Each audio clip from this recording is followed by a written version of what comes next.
Okay, hello. So, I have made a video mostly because I've been stressing out, wondering if I make a video, is it going to be good enough? I don't want to make content if it's going to be rubbish. So that's why I haven't really been making videos as often as I would want to. But I'm thinking, screw that, I have something interesting to talk about. I've literally had a long day of lectures, hence why I look like this. I look a mess, but I'm studying philosophy at university, and there's this super interesting article that I read which is philosophy related, and I wanted to talk to you guys about it, to teach you something, to open up a conversation, because one, I'm super passionate about it, two, I need an excuse to talk about it, three, I want to create a conversation. I want to kind of break that wall between me and you. I want you to be able to comment and let me know what you think about these philosophical ideas and these conversations that hopefully we'll be having more of on this YouTube channel. But I'm super excited to talk about this. So, okay, let's get started. Okay, so some of you may have studied a little bit of philosophy before, some of you may be completely new to philosophy, so I'm going to talk to you guys as if you know nothing. So there's this concept called hedonism, and today we're going to be talking about the meaning of life and stuff like that, because that's one of the modules that I've been focusing on at the minute at university. And there's this concept called hedonism. I think that's how you pronounce it. Tell me if I'm pronouncing it wrong. Chances are I could be. But yeah, there's this concept called hedonism, and it's basically the idea that the meaning of life is all about pleasure. Pleasure is in, we should do what is most pleasurable to us and makes us feel good. That is the meaning of life. That is what gives us purpose. If it makes you feel good, do it. That's what life is all about. And, you know, at first you might think, yeah, that makes sense. That makes sense to do the things that make you feel good. Surely life is all about sort of, maybe not, happiness and pleasure are two different things, but they kind of go together. About happiness, about pleasure. Maybe that's what life is all about, doing the things that make us feel good.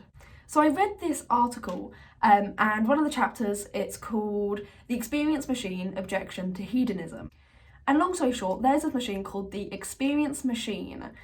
And the idea is, it kind of reminds me of VR. It's not too far off of VR that we have in the actual world, but this is kind of thought experiment. It's not a real thing, but it's this idea of this machine that allows you to experience anything. It changes your reality. Whatever you experience using this machine becomes your new reality. So it's basically like VR, but imagine if you was using VR, but you didn't know that it was just, you know, a machine, like a headset and some like hand things, instead that it's actually life and you're in it and thinking this is real. This is what the thought experiment is based around. You're using this machine and you can use it to experience anything. So this idea was basically suggested by Robert Nozick. I had never heard of this guy until reading this article.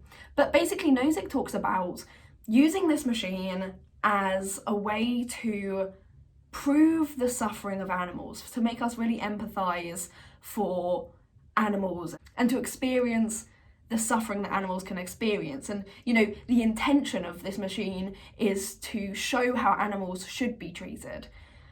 But this idea of this sort of machine was changed to kind of to disprove hedonism, to talk about how the meaning of life isn't about pleasure. And I'm going to get into this and I'm going to explain it to you guys. So despite this machine being aimed to show that animals need to be treated better than they are, we're going to be talking about this machine in more of a philosophical sense in regards to the meaning of life. So as I explained, this machine can let you experience anything. You can use this machine and experience complete pleasure for the rest of your life. You know, every single moment. You could just basically be getting pure dopamine, reading amazing books, spending time with amazing friends, you know, that feeling that you get when you climb on top of a mountain. That again and again and again, just your whole life, just pleasure and happiness, I suppose.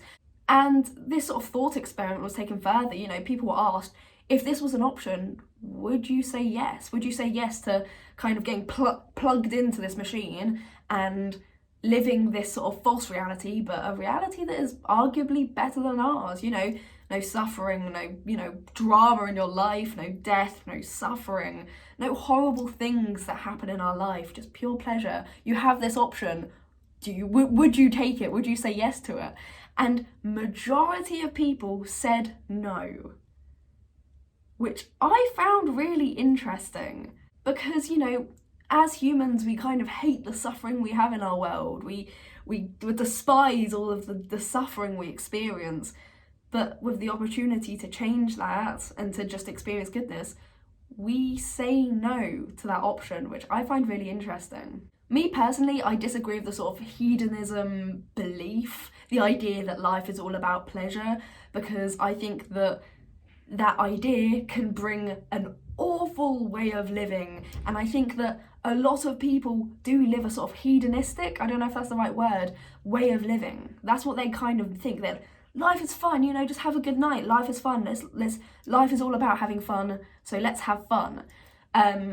And you know, how can that mindset be harmful? I think that it can be harmful because obviously there's long-term pleasure and then there's short-term pleasure.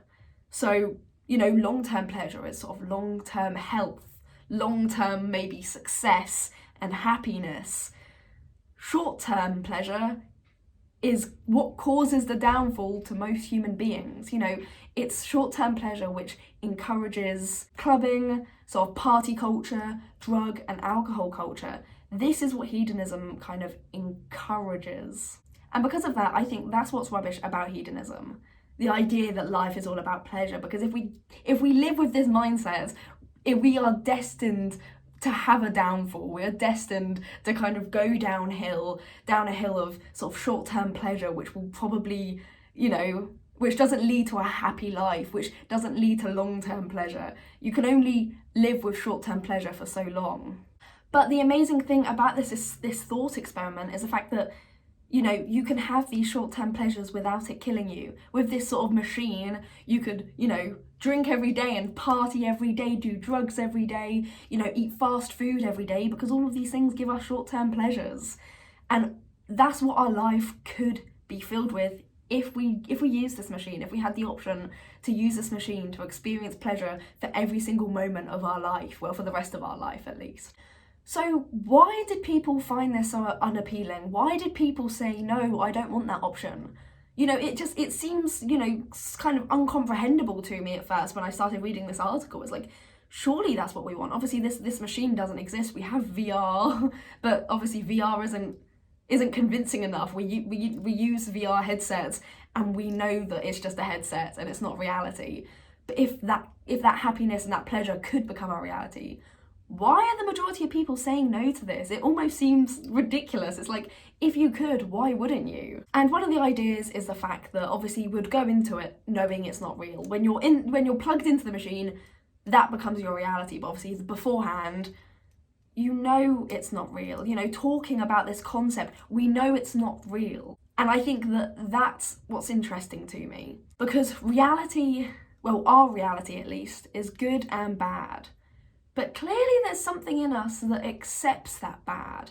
You know, as horrible as the bad that happens in our world is, and how horrible the things are that happen in our world, clearly something in us is okay with that.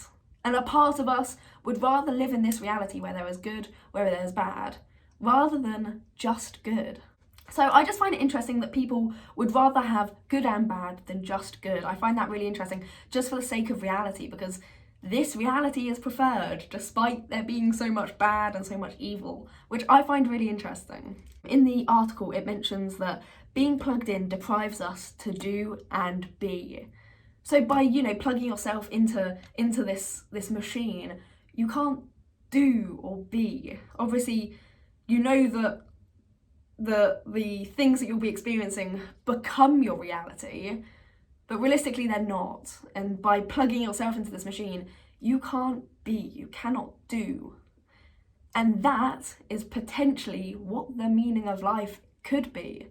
It's not pleasure, it's not what brings us the short-term pleasure and happiness, or the long-term pleasure and happiness. It's nothing to do with pleasure. But rather what it could be is that doing is clearly more important than experiencing goodness. But rather it's the doing, it's the experiencing, it's the acting. Maybe that's the meaning of life. I did a recent podcast episode talking about the meaning of life, which I haven't uploaded yet. It will be ready to be posted in the next week. So if you want to listen to that podcast episode where I talk about the meaning of life and I talk about all the different sort of ideas about the meaning of life, sort of in a very open, not too detailed, not too heavy sort of way, because I've only just started this module, so I want to kind of open up the conversation before talking about specific theories. But I read this article and I was just like, I need to talk about it, so here I am talking about it. But if you want to listen to my podcast episode, feel free to. In that episode I talk about the meaning of life and what I think the meaning of life is. Obviously I ended this video kind of saying the meaning of life is to do, to experience and to do things. But in the podcast episode, I talk about what I actually think the meaning of life is. So if you're interested in that, then go check it out. But I hope you kind of enjoyed the idea of this machine. So hopefully I'll be able to link the article down below, but it's chapter 58 and it's the Experience Machine Objection to Hedonism. And it's written by Dan Wagers, I think that's how you say his surname. I'm not too sure. Read it, let me know what you think. It's a really short chapter, really easy to read. Let me know what your opinions are. Let me know if you would say yes to the experience machine, whether you'd say yes to living your reality with complete pleasure, only pleasure. Let me know if you would say yes to that, to this sort of theoretical machine, this theoretical scenario. But yeah, thank you so much and have a good day, everybody.